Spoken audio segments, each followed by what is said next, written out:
This week's challenge is all about ensuring you get your books for October done next week so that you have timely and actionable data that you can analyze and use to improve your business.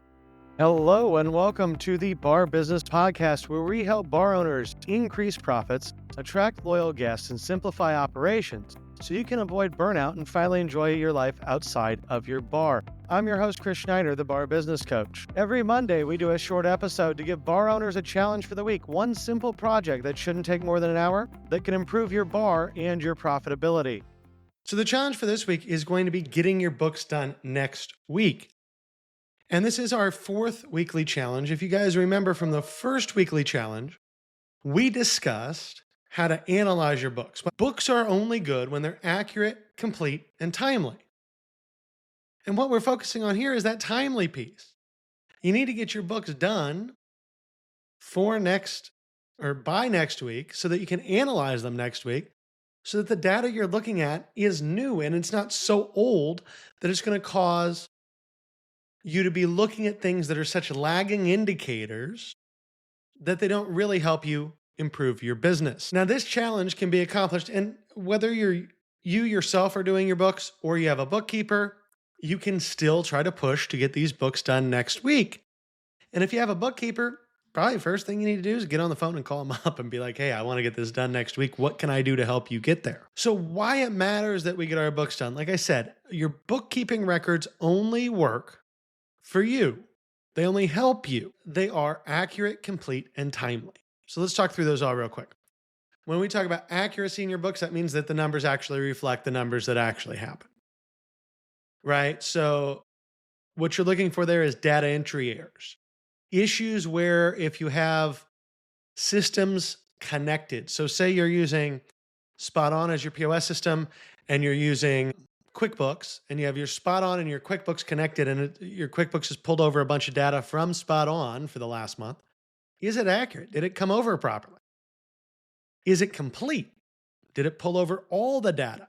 Have you gotten together all of the documents, all of the checks you've written, everything you need in order to do your books properly, either yourself or gotten together all that information to give to your bookkeeper to make sure your books are complete? And again, the big reason we're worried about this week is because your bookkeeping needs to be timely. If it's not timely, it doesn't really do you much good.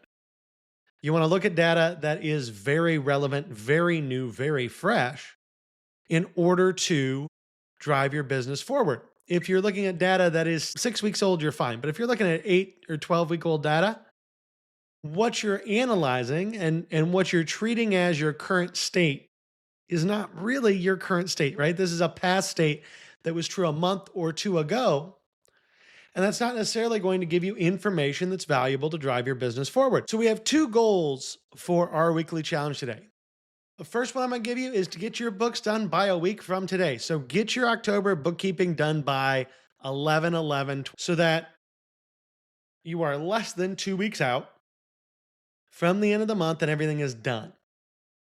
And then our second goal I'm going to give you is to analyze it. So if you did not listen to it, you can go back to our first weekly challenge, which was like 4 weeks ago. And that walks through the analysis process. And then analyze your books by 11/15. So this is a 2-step weekly challenge that frankly goes a little bit beyond the end of the week. But you have to get your data and you have to analyze your data. So what are your action steps? First, you need to gather all the information, all the data, all the invoices, all the different pieces of material you need for either yourself or your bookkeeper to get your books completed within the next week. Second, you need to get all the data entered. I mean, that sounds like an obvious statement, but if your data is not entered, and along with entering your data, you need to reconcile your stuff. So you need to make sure that your checking account, your savings account, your assets are reconciled, your inventory is reconciled, so that you know the data you're working with is good and complete. Now, once you have all that data entered, a step that I always do, whether I'm doing bookkeeping for myself or when I used to do bookkeeping for clients, is to run a profit and loss, a balance sheet, and a trial balance, and sometimes a general ledger for the prior month. Print those out so I have hard copy paper in front of me, and then review them. And really, you're just reviewing them. A, this helps you understand your numbers better and see what's going on in your business and where different money is allocated. But B, this is kind of your gut check of, I think I have everything correct. Do the numbers on the paper make sense? Because maybe you mistype something. And when you go in and you pull your P&L, it says, well, hey, you lost 50 grand because you spent 10 or $100,000 on beer purchases when in reality you only spent 10,000. So it's very easy to add a number here or there. And generally by checking through your P&L, your balance sheet, and your trial balance, you can figure out if anything seems off. Where the general ledger comes in is if you're looking at it and you go, this is just not correct. I'm looking at data and my gut is telling me this is wrong. That's when you then either go into your bookkeeping software and look at, say, that account and figure out if it is wrong, or you can just have a printed general ledger and just go through your general ledger and say, okay, what numbers here don't make sense? Where am I obviously creating this 10 times multiplication of what expenses should be? Now, once you get that done, and once you have the bookkeeping accurate and correct, then you want to do the analysis. And like I said, if you want tips and a step-by-step guide, essentially, on how to do that analysis, go to the first weekly challenge post, or episode, I should say, and that will cover all that information.